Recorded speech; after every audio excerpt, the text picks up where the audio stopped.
Hello everyone. Today we will study on ocean floor configuration. So ocean floor configuration can be divided into three divisions, which are continental margins, deep sea basins, and mid-oceanic ridges. Now,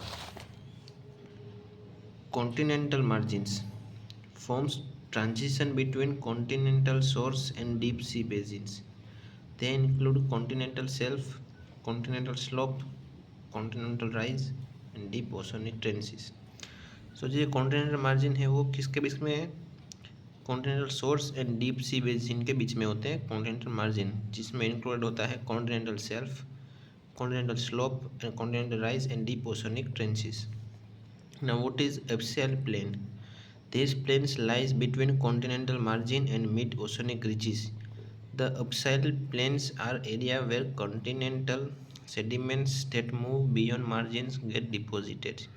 So ये जो planes है एब्साइल plane, वो continental margins और mid oceanic ridge के बीच में पाए जाते हैं, और उनका जो सेडिमेंट होता है, जो कॉन्टिनेंटल सेडिमेंट होता है, वो यहाँ पे पाया जाता है।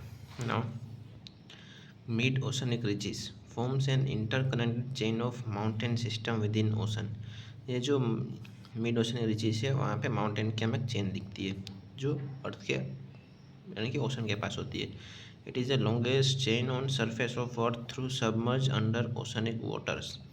यह जो लॉन्गेस्ट चेन है जो सबमर्ज होती है ओशन में। It is characterised by central drift system at crest, fractionise plateau and flank zone along its length, जहाँ पे हमें फ्रैक्शनाइज प्लेट्यू और फ्लैंक जोन भी मिलता है।